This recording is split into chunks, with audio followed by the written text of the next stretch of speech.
Intelligence will give you mostly right guidance, although there is material intelligence also, who becomes a servant of the mind. But many times the mind will tell you, okay, this job needs to be done. The intelligence will tell you. The mind will tell you, let's check any new message on Facebook. What about tweeting? What about Instagram? What about this? What about calling that person? What about let's go out and eat something now? Hunger is not there. The mind is always like, don't bind me to anything. I just want to do what I want to do. Intelligence says what is right for you. Most of the time, when the mind is not controlled and the mind takes over, that person is not successful materially also. Actually, I have seen my seniors told me that even those who are successful people in this world, even they have some control on the mind. But their mind and intelligence are in material direction though. So they are not aligned with the soul. But they still have some control of the mind. They like get up early, they are very focused, they eat very little or whatever is minimum. Very focused people, but they are not still aligned with the soul. So the whole yoga process will not happen unless one is fully Krishna conscious. A pure devotee is also fully mind controlled. Maybe a materialist may also be fully mind controlled, but their paths are different still. Complete yoga is like, yoga means uniting with Krishna, connecting with Krishna. So complete yoga is when everything is aligned in the same with the same goal. Then only one is peaceful. Otherwise, there is internal conflicts, and we are always struggling with those internal conflicts.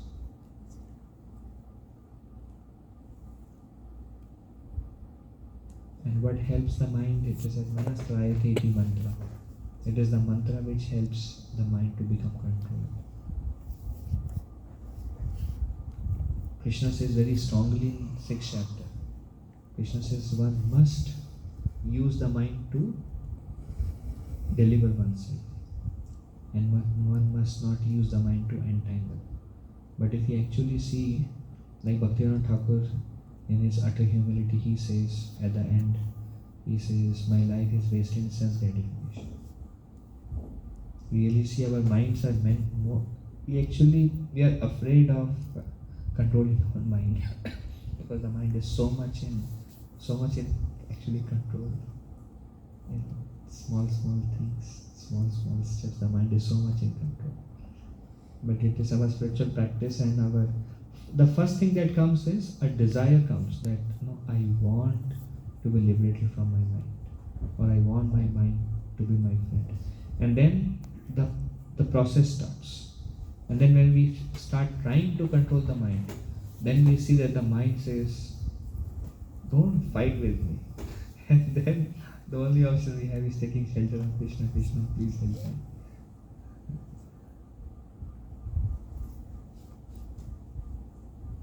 It is also said that mind, how do we know the mind and intelligence?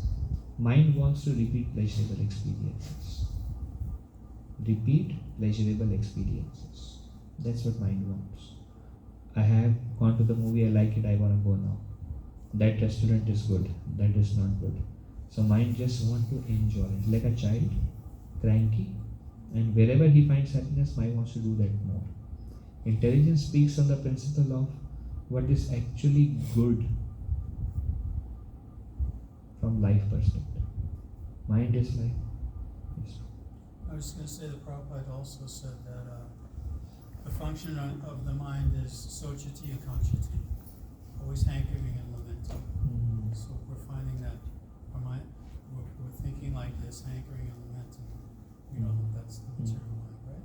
Thank you, Prabhu, for this mentioning.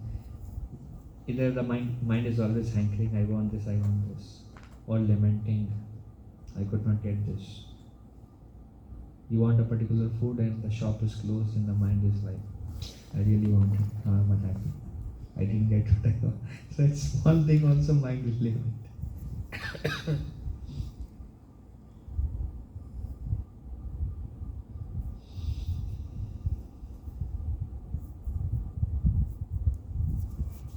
But it's a gradual process. The first step is to realize where I am giving into my mind. and then realizing that how this is not conducive or not favorable for my advancement,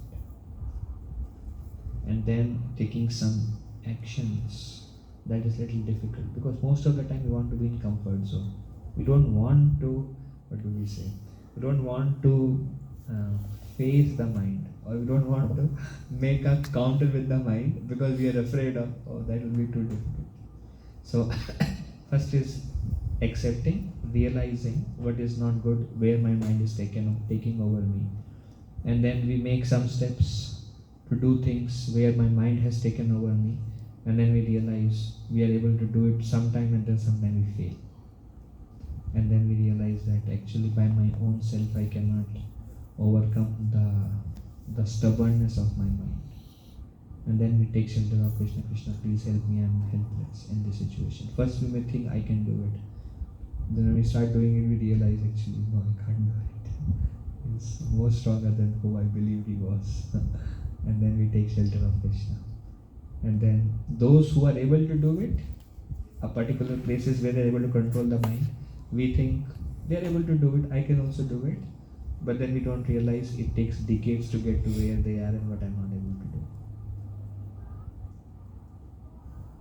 Yes. How to know like when we need to just surrender and how and when we need to put our efforts? We put efforts, but we put efforts with our surrender. With surrender also, it's not that we don't put efforts. The mind has its demands, but then we pray to Krishna, Krishna, please help me, please give me the strength, so I don't give in to the demands of my mind. And then one option is like how materialists do is, I won't do it, I'm strong. But then they fail some other time. They may do it that time, then eventually they given up after few days. But a devotee takes shelter, and that is more of a permanent. And once in a while we may be able to give it up. We may be able to give in to our mind, but gradually we will overcome. Gradually. And that's a journey. Yeah? But sometimes we must embark on our journey.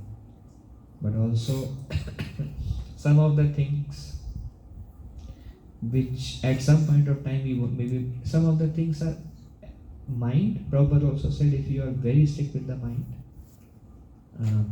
we, like Prabhupada says, we need to enjoy somewhere. Prabhupada said that. So one thing Prabhupada said, where we can allow such gratification is prasad. Prabhupada said, you can eat gulab jamun, so that's fine. And then Prabhupada said at one point of time we should cut that also. But that is something which is Krishna Prasad, so it's not going to degrade us. But at some point of time, there also Krishna wants us to cover it. But again, actually eating nice food is also mind, na? Like you were discussing the tongue. It's actually the mind who, the senses want, the mind says, intelligence says this is not good for me.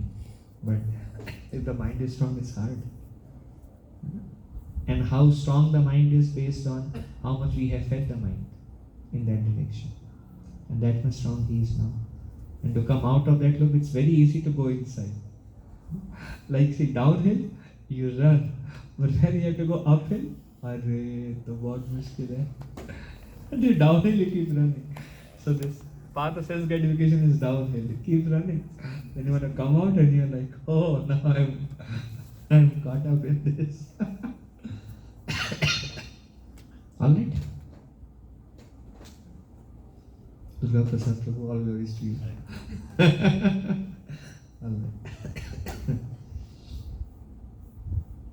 Offer the functions of the senses and the life breath as oblations into the fire of the controlled mind. So they use the mind to control the mind and senses. Okay. Gavyagyastapo yagya Yoga yagyasthatha pade Swadhyaya jnana yagyascha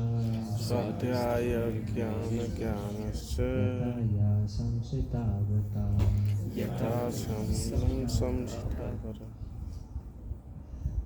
Having accepted strict vows, Some become enlightened Some become enlightened by sacrificing their possessions, and others by performing severe austerities, by severe austerities, by practicing the yoga of eightfold mysticism, by practicing the yoga of eightfold mysticism, or by studying the Vedas to advance in transcendental knowledge. So Krishna is telling there are various people who do some kind of sacrifices for transcendental knowledge. So some people, they go to mountains and they do severe austerities. Like, not a part of Ashtanga Yoga, just their path is tapa. They just do severe austerities. Like Srila Prabhupada would say, some people would set fire all around in the hot sun.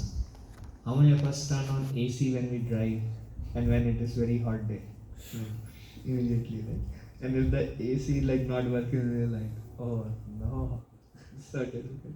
Prabhupada said, heat is austerity and cold is misery. So if you can tolerate heat, it's tolerable. You can tolerate heat, it's an austerity. In India, people tolerate 50 degree also, nothing happens. But cold, we actually die. So cold is misery, but heat we can tolerate. So some perform severe austerities. And now, is there any benefit to do severe austerities? Is tapa glorified in scriptures? Or is it of no use? I think by consent. Can you give some example of those who perform some tapa and they were asked to do tapa?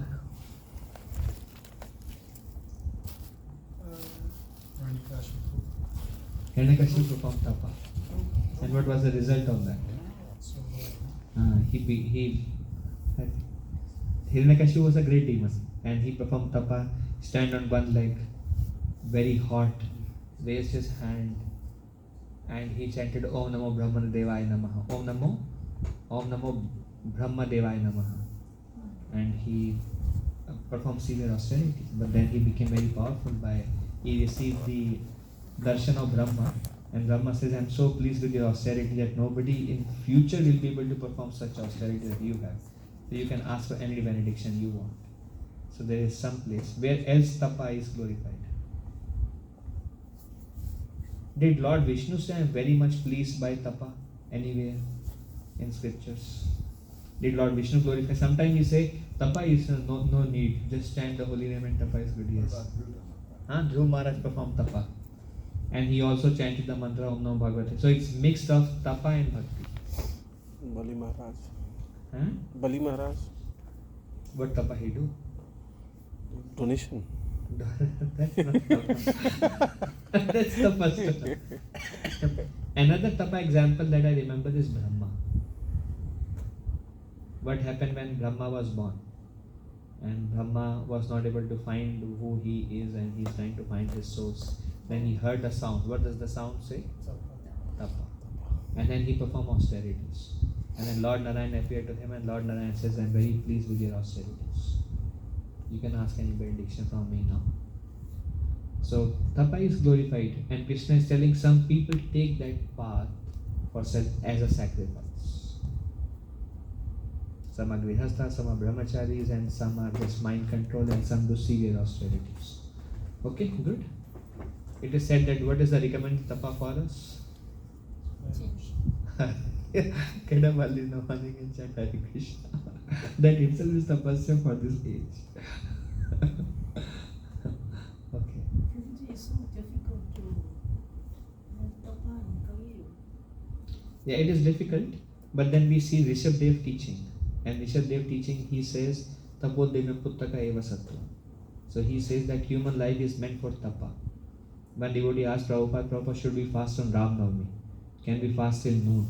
And then Prabhupada says, tomorrow is, in the lecture Prabhupada says, tomorrow is Ram Navami and we must perform some tapa. Human life is meant for austerity, so we all should fast for Ram Navami.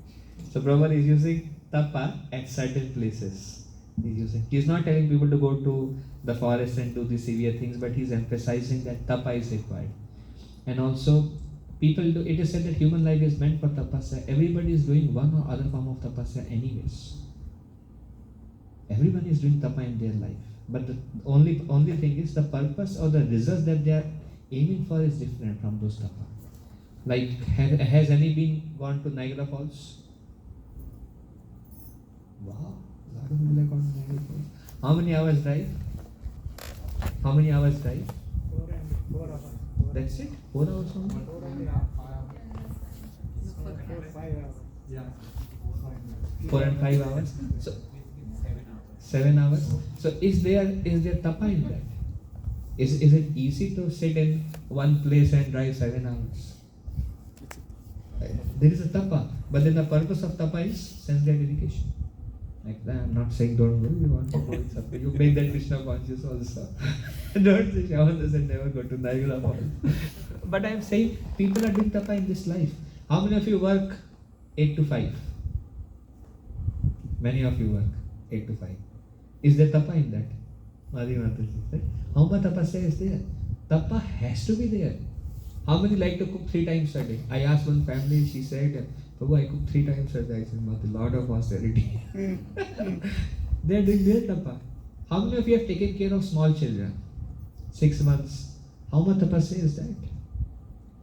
How many night outs? And some of you are students and they are studying. Is it easy and every day to, is writing exam and preparing and all this, is it easy? I met a student, she has a part-time job and then she is working and she's like, oh, I'm just exhausted all the time. So tapa is there. In human life, everybody has to do tapa. Yes. As you told us that ये भी तपा है कि खाना बनाना, भूख लगेगी family को पालने के लिए, वो तब तो ना हुआ, हो सकता है कि tapa is there, but the motive of tapa may not be Krishna. Right, it's not tapa actually. No, tapasya is there, Prabhu. Tapa means we are doing some kind of austerity, but it is not for spiritual purpose. So that tapa is not gonna liberate us. We work very hard and we become further implemented in this world. There is a fruit behind that. That's what I'm saying. No? It's material by nature. It's for one's own upliftment or progress or Yes. gratification. But tapa is still there. But that's gonna entangle us. Just because somebody is like working 20 hours and he's like so sincere in his whatever he is doing, it's not gonna help him. That tapa is simply gonna entangle him. One has to do tapa, but it's just a matter of can we direct it in a positive direction. And if somebody do some hike for like Mansarovar Yatra or Kedarnath Yatra. If you go to holy places, there is tapa there, but it's gonna uplift you. Go to Vrindavan. Anyone done Govardhan Parikrama? Someone could do Govardhan Parikrama. It's 21 kilometers. We are going to Govardhan. Devotees say, bro, let's break it 2 days. So difficult to do Parikrama in 1 day. So tapa is there, but that tapa is gonna deliver us. Getting a morning, going for Mangalarati, cooking for the Lord. So many services back to back. Tapa is there. Everyone is struggling. I mean, it's not struggle, it's a joyful struggle, but tapa is there. Means अगर अभी आपने कहा कि हमने 21 miles का kilometre का दायरा 2 दिन के अंदर किया, so is it written in the Bhagwat? Yes. Krishna himself performed Govardhan Parikrama, Prabhu. It's in Bhagavatam. When Indra, then Krishna told all the Vrajvasis, and the first Parikrama was performed by Krishna. And Krishna told all the Vrajvasis, everybody should worship Govardhan. And they all together worship Govardhan. We don't do anything which is not Shastric. We are not going to circumambulate around this table 100 times. It's going to give no benefit. But you're saying Govardhan is Krishna. Yes, Saiko, you had a question. I think you brought it up, joyful struggle, because all the tapa we do, there is our calculation. Everyone is trying to calculate. I will do this austerity. I will do this thing because I will get this thing, and all those calculations make it even more and more and more complicated as you try to figure out how to manipulate everything with tapa. But everyone is trying to find the joyful tapa, not the painful tapa. Exactly. One devotee came and he said, Prabhu, he is like a student, so he said that he does pot washing for some panda or something as a part-time job. So he said, whenever I go there, they pay me $15 an hour. I do pot washing. It's so much stressful. When I come to temple, I do pot washing. I don't get paid anything, but I feel so much fulfillment in doing that. So he's doing tapa, and he's not doing it for anything other than serving the Lord. He's not getting a single penny paid, no, but he has so much fulfillment. All right. So some people perform severe austerities. Actually, tapa can bring you a lot of siddhis also. Tapa can bring you that. But if we do tapa for those things, again, it's a material desire. Then by practicing the yoga of eightfold mysticism, some people practice Ashtanga yoga. That is also not easy, but some people do that. So much pranayama, so much asanas, so much control of the mind pratyahara, and people do. And it's also some people try to become self-realization through Ashtanga yoga, some through tapa. These people who are doing tapasya, they're not fools, right? It's very hard, takes a lot of mind control, but then they have a goal. They want to be self-realized, or they want to progress. They are rejecting material life for a particular goal. So we should not condemn them hey, it's useless. No, they are doing something great. Krishna is saying some people do it, but then Krishna is saying that may not be the highest thing. But there are different people who are doing sacrifices in some form or the other, and actually they are finding joy in that. Everyone is doing. Some Ashtanga Yoga people who are trying to realize Brahman, or who are worshipping universal form. Everyone is trying in their own way to do something. Some people sacrifice their position, like here it says, some become enlightened by sacrificing their positions. And some by practice of Eightfold Yoga system, some by studying the Vedas to advance in transcendental knowledge. I mentioned I was in Detroit temple, and this one person came and he was with this dhoti, chadar, big tilak, and big beard, and interesting personality. So I said him, Prabhu, which path do you follow? He said, I am Yajurvedi. So his whole family and everybody throughout their life, they read Yajurveda. Have you read Yajurveda? He said, no, around 20% done. He's already he's doing it for 20-30 years. 20% Yajurveda done. So he's not doing it because he's not a fool.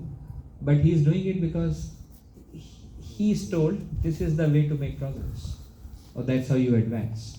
So everyone is doing some or the other form of sacrifice. Okay, go to next one. Yes, sir. What is the difference between yoga and saha? More specific, karma yoga. What they are. Tapa is there everywhere, but specifically here tapa mentions just taking up severe austerities for the sake of self-realization. And Krishna is telling sacrifice one has to do, and different people do different kinds of sacrifices, and Krishna is covering all kinds of spiritualists who are doing, and Krishna says some do this, some do this, some do this, some do this, some do this. Okay?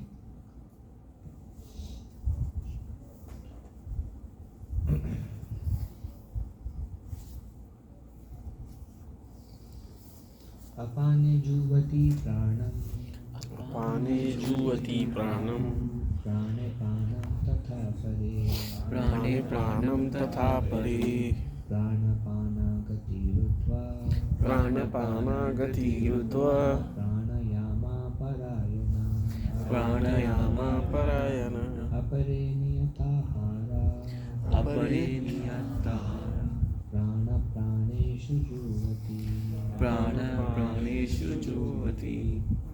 Still others who are inclined to the process of breath restraint Still others who are inclined to the process of breath restraint, to remain in trance, to remain in trance, practice by offering the movement practice by offering the movement of the outgoing breath the outgoing breath into the incoming, into the and the incoming, incoming breath and the incoming breath into the outgoing, into the outgoing. and thus at last Thus at last remains in trance, remain in trance, stopping all breathing, stopping all breathing, other curtailing the eating process. other curtailing the eating process. Offer the outgoing breath Offer the outgoing breath into itself into itself as a sacrifice. as a sacrifice. So there are some people, Krishna says, they practice merging outgoing breath into incoming breath.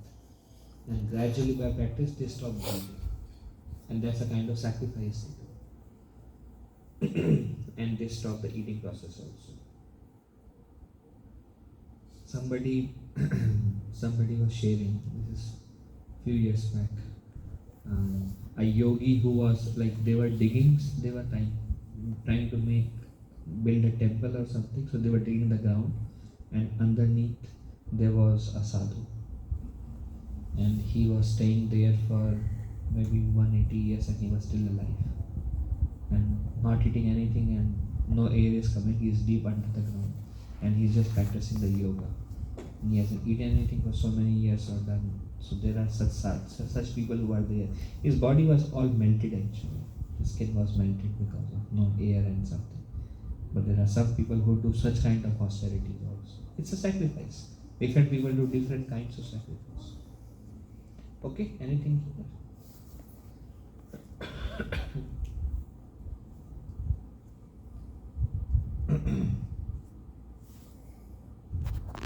Sarve piyeti yagyavitu Sarvepethi yajnodaro yagya shakta kalmasha yagya shishtamata pujo Yagyasishtamata bhujo yanti brahma sanatanam. Yati Brahman Sanatanam.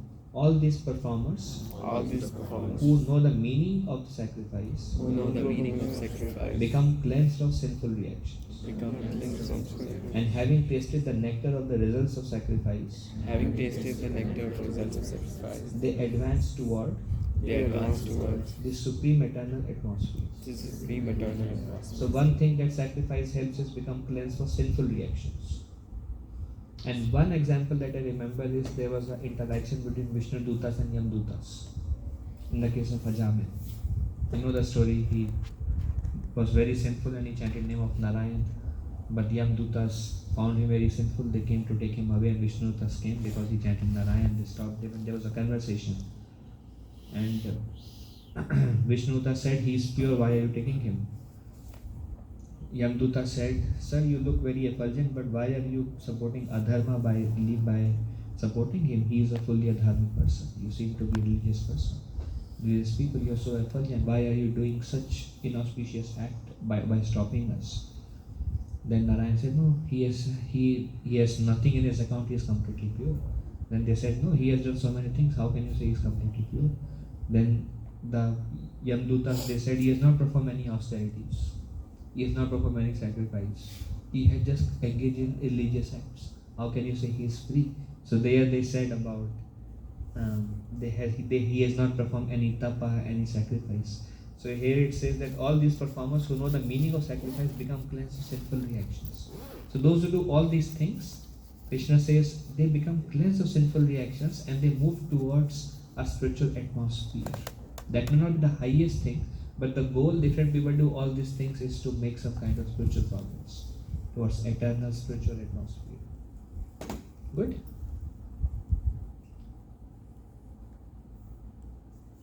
Questions? Clear?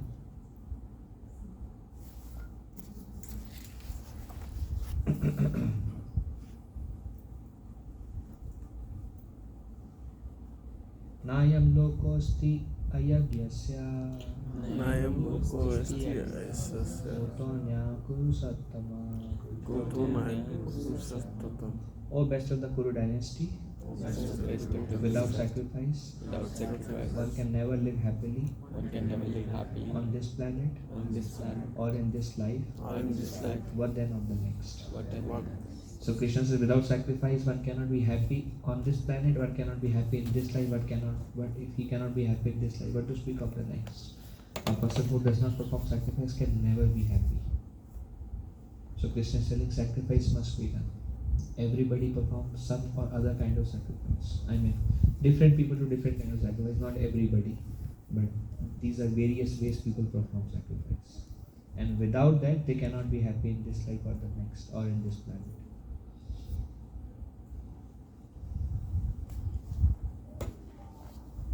एवं बहुविधा यज्ञा एवं बहुविधा यज्ञा वितता ब्रह्मणो मुखे विदिता ब्रह्ममुखे कर्मजान् विद्धितान् सर्वान् कर्मजाना विधि सर्वं एवं ज्ञात्वा विमोक्ष्यसे. एवं ज्ञात्वा विमोक्ष्यसे. All these different types of sacrifice All these different types of sacrifice are approved by the Vedas, are approved by the Vedas. and all of them All of them are born are born of different types of work. of different types of work. Knowing them as such, Knowing them as such, you will become liberated. you will become And liberated. Krishna says none of them is a speculation. Everything is approved by the Vedas. They are there. And they are born of different types of work. So basically different people will be inclined to different kind of sacrifice based on their nature. Like Krishna says in Uddhav Gita, Krishna says some people are inclined to Karma Yoga, some inclined to Jnana Yoga. It is said like I have met persons who are like very austere. Like there was one person, American, he gave up his car, he would walk, live in the forest like a homeless. He liked doing, giving up all his possession, different kind of austerities. And then he came to path of bhakti. And when he came to path of bhakti, he was only interested in jnana. Everywhere he is just interested in jnana. I want to read Vedas, I want to do all these things. And he's not so much interested in chanting and other things. So Krishna says those who are very austere, they are recommended the path of jnana. Those who are very attached are recommended path of karma. Those who are balanced are recommended path of bhakti. But those who can follow path of bhakti are most fortunate. Krishna tells Uddhava. So different sacrifices are there. They all are prescribed in the Vedas, and everyone is prescribed to different type of sacrifices based on the work. Clear? Can we classify these sacrifices? I mean, there are yogis, there are jnanis, there are demigod worshippers, there are who give different possessions, there are grihasthas, there are brahmacharis, and there are tapasvis, ashtangis. These are all different kinds of sacrifices. And Krishna says everyone will be inclined in a particular direction. Everything is approved by the Vedas. Particular direction, but towards not one direction. They all, I mean, there are people who are following all these kind of things. And different people will be attracted to different paths and they will take those paths. But without performing sacrifice, one cannot be happy also. One must perform some sacrifice. And now we are coming to the crux of all the verses. Alright?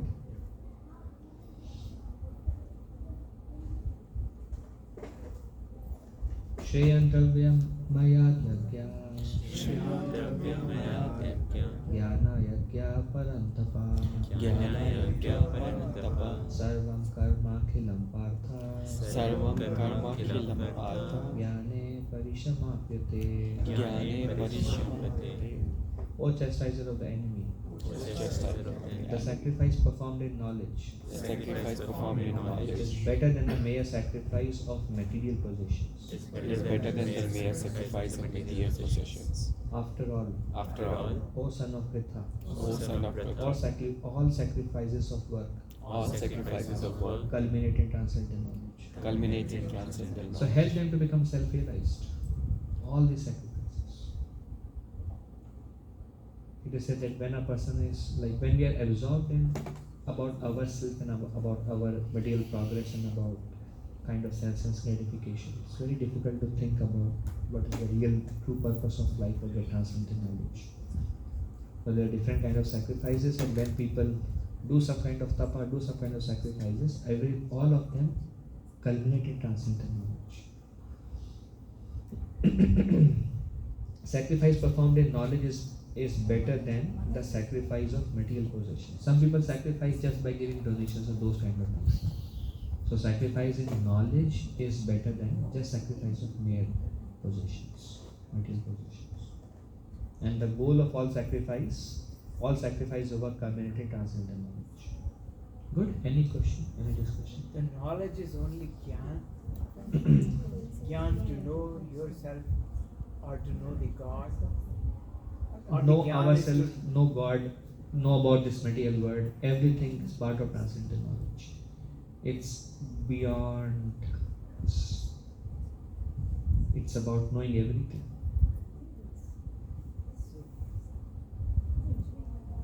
Knowing God, knowing who we are, our relationship. Yeah, these 2 points are fine. Knowing how to approach God, Yeah, the process. but the whole world, if we take the knowledge of whole world, that is it. That also will come to know.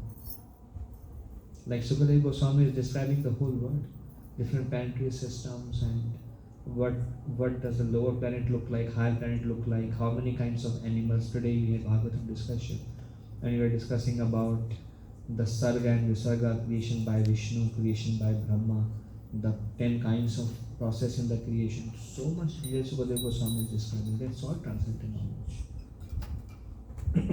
There is a higher perspective to life.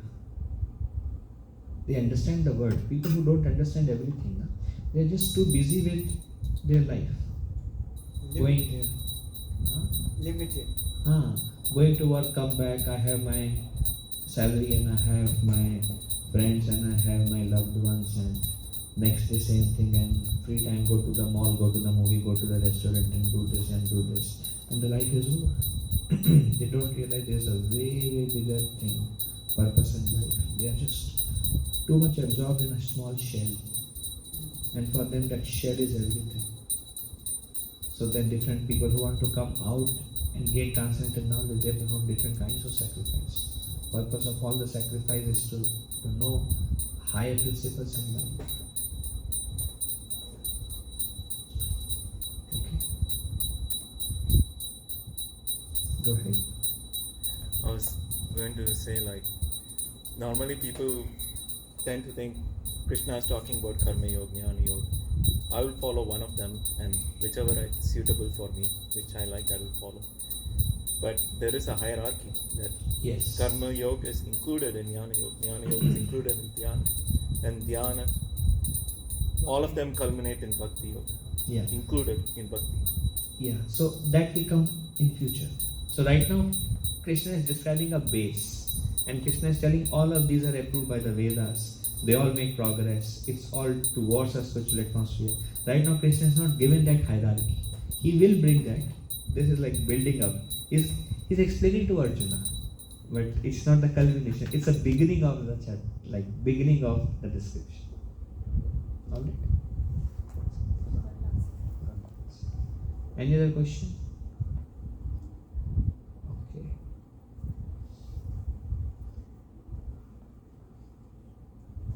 तद्विद्धि प्राणिपातेन तद्विद्धि प्राणिपातेन परिप्रश्नेन सेवया परिप्रश्नसेवया उपदेक्षयन्ति ते ज्ञानं उपदेशयन्ति ते ज्ञानं ज्ञानिनस्तत्त्वदर्शिनः.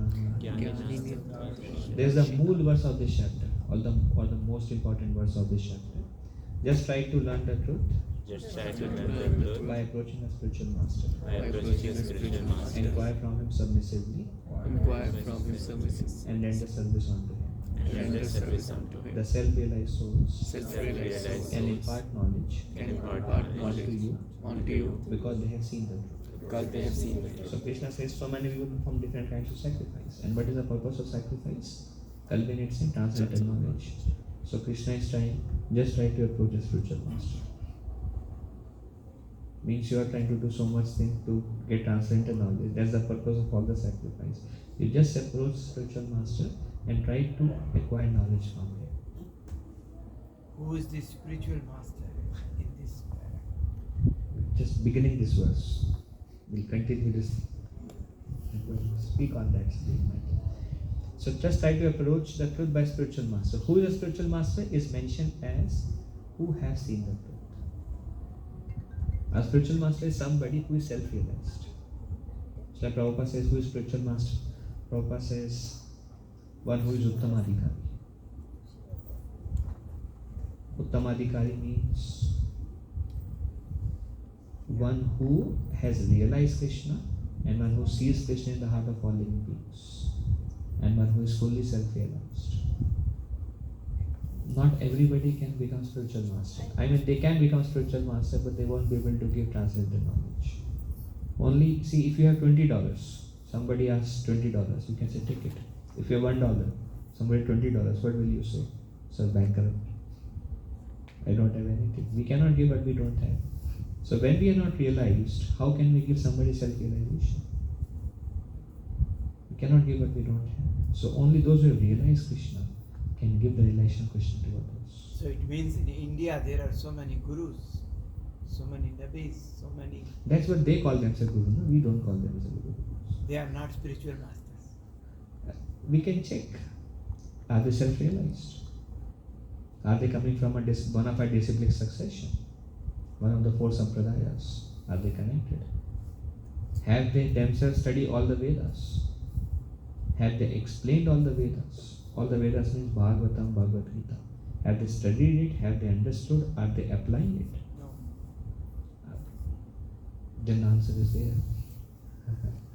Correct? So a spiritual master is one who has seen the truth, who has realized it. Now how do we approach a spiritual master? Two ways. One thing is, there is a pariprashnena. Prashna means inquiry. Pariprashna means humble inquiry. Guruji, can you please explain? Maharaj, can you explain? Gurudev, can you explain this? Prashna means, how can you say like challenging. We should not approach a spiritual master in a challenging way, but we should approach in a humble way, humble inquiry. And then we should render some service to them. What happens when we render service to spiritual master? Then they become pleased by seeing our service attitude and by our humble inquiry. And when they are pleased, what will they do? They will impart the knowledge. See, you cannot force a spiritual master to give. There is something called sadhu cheating. Sadhu cheating means you say, Maharaj, I have done all these things and I know all these things. What will Maharaj say? Thank you so much, Prabhu. Wonderful, you are setting such a great example. You are worshipable, and they go away. What they did, they cheated you actually. They didn't give what they actually have because we were not ready to receive it. So they are telling you are great and you are worshipable and you. So they just glorified you, and we think, yeah, we are actually great. But actually, what they have, they did not give because we are not ready. Krishna did not give the knowledge to Arjuna unless Arjuna took a humble position. He is like, Krishna, I tell you, we should not fight. All right. Then he says, Krishna, what do I do? All right. But the old Arjuna was the only one disciple of Lord Krishna. No, Krishna says, I first gave this one to sun god. It's coming on since generation. And Krishna is Chaitya Guru for all living entities. And Krishna is also the Guru who is teaching us through scriptures. It is said, what is that verse? Vande Jagat Guru. Krishna Vande Jagat Guru. He is the Guru of whole Jagat. Everybody is receiving. What do sadhus repeat? Is the knowledge coming from Krishna. Krishna is the original and the only spiritual master from one perspective. And everybody repeats what Krishna has given.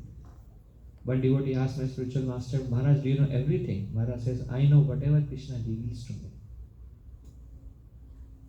So whatever Krishna reveals to them, they speak to us. They are all representatives of Lord Krishna, Lord Balaram. But the original Guru from whom the knowledge actually comes, whatever one has is by Lord Krishna's grace. So one should approach a spiritual master. One should know who the spiritual master is. Then one should render some service to spiritual master. And when one renders some service to spiritual master, when spiritual master is pleased, actually knowledge is not attained by hearing. Knowledge is received by grace. You will understand everything if just your spiritual master is pleased with you. It's not a transfer, of course, the ear is there and we hear, but after hearing, how much actually makes sense and how much we understand is dependent upon how much grace is coming along with the words. If the spiritual master is actually pleased with you, some things he speaks and you will understand, and sometimes he doesn't speak and you will understand. Because Krishna becomes active in your heart. It is said that the real knowledge is revealed from within the heart. All the people may hear the same lecture from one spiritual master, but they all will have different understandings. And that is all based on how much grace one has. So it's so important. It is said, Yasa Prasada Bhagwat Prasada Yasa Prasada Nagati Kutopi. When Guru is pleased, Krishna is pleased. And if Guru is not pleased, then what's the use? And even if we have become self-realized, if the Guru becomes displeased, all we will again be covered by ignorance. There is an example of many people who were on a very advanced stage in their devotional life, like Ramchandra Puri and others. And they displeased their spiritual master. And then they lost the discrimination of what is right and what is wrong. You know how much Maya, illusory energy, how much power she has on us is also based on how much blessings we have and how much curses we have. When Guru is not pleased with us, Maya will have very strong force on us and we cannot tolerate. But when Guru's mercy is there, then it will be very easy, like a cakewalk, to walk in your spiritual life.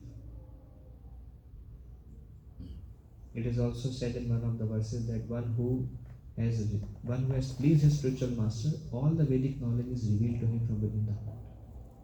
One who has received the grace of Shri Guru, all the Vedic knowledge is revealed to them from within their heart.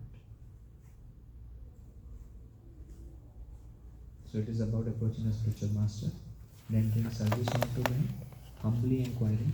And some people say, where does Krishna say that we should have a Guru? I am my Guru. No, bhai, here Krishna clearly says one should accept a spiritual master. And that is the mool verse of this entire chapter. Transcendental knowledge. If you want transcendental knowledge, accept a spiritual master. And Lord Krishna showed by his own example. Did Lord Krishna accept a spiritual master? He did. Sandipani Muni did. Lord Ramchandra accepted a spiritual master, the Supreme Lord.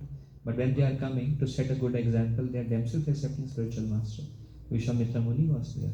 When Lord Chaitanya Mahaprabhu came, he accepted Ishwar Puri as one spiritual master. Otherwise, we are like unclaimed, like Anath. Anath samajhta? Anath means orphan. Nobody will claim. Yes, Siddhartha. So you mentioned about the force of Maya, the illusion energy. Is it same for everyone or also affected by your karma in previous life? Yes, Prabhuji. So there is illusory potency which does act based on a previous life also. And that is, yes. But then even when we become self-realized, even when we go beyond the stage of anartha nivrati, anarthas are not impacting us anymore, still the illusory energy can become very, very powerful if devotees and Guru is displeased with us. One time one devotee asked,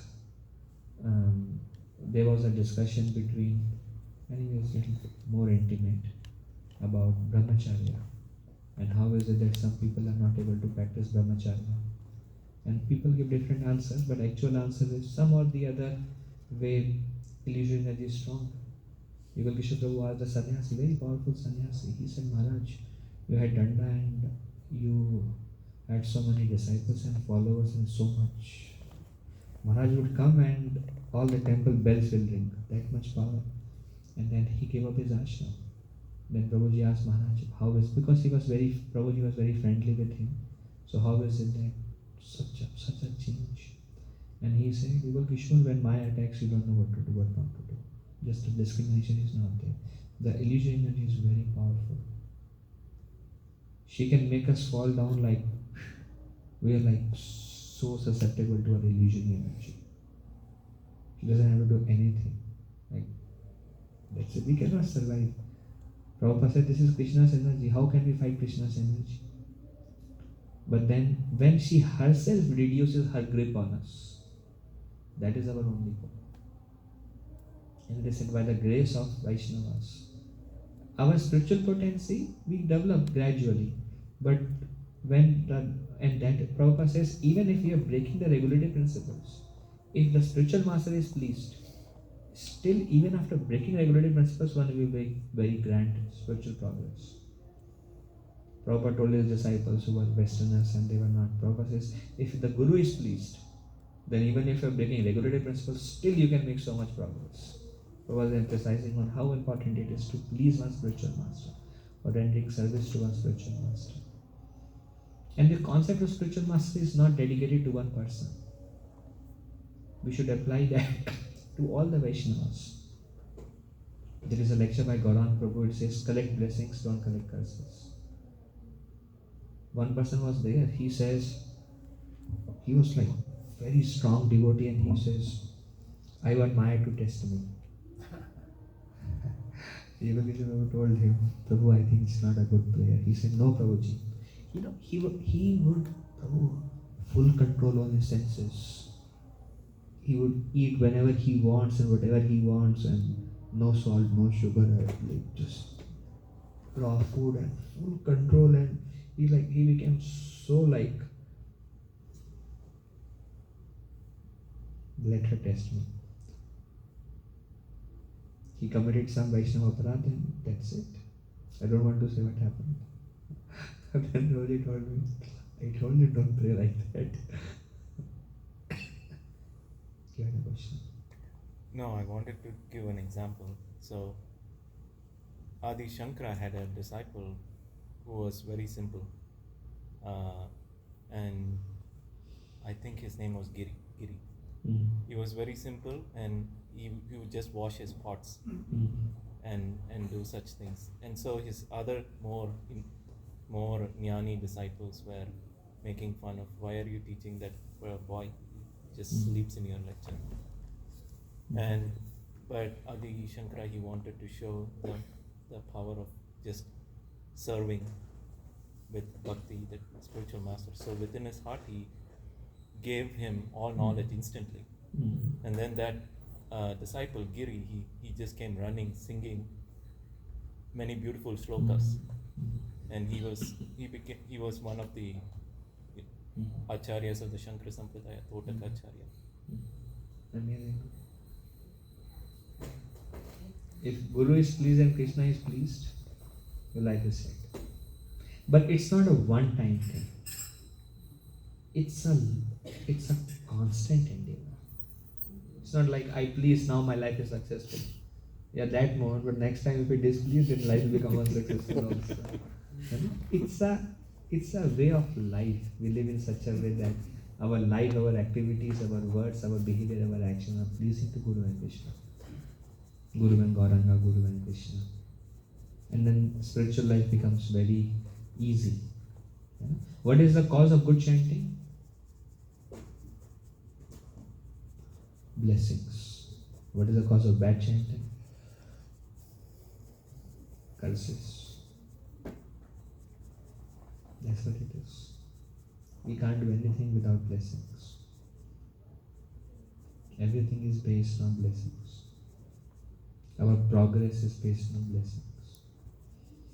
We can also see the health of our spiritual life. If you see all the devotees around you, and then if you think about all the devotees around you, and you think how many devotees are pleased with me, then you know that much healthy you are. And you think how many devotees around you are displeased with me, you know that much unhealthy you are. If everybody around you is happy with you, you are good. If everybody around you is not happy with you, you must change. Whatever it takes, so that you receive blessings of devotees. Like me, Hemantari's Prabhu. Everybody is very happy with it. Like, why me? Yes, Prabhuji. My question is related to this, and not one question, but series of questions. The first question is like, can be a spiritual master be any scripture like for Gita or Has to be a living person. because otherwise, how will they guide us? And the role of spiritual master is to guide us through scriptures, help us explain the scriptures. And also, when we are in some trouble, they will help us through different shastra. They will always repeat shastra.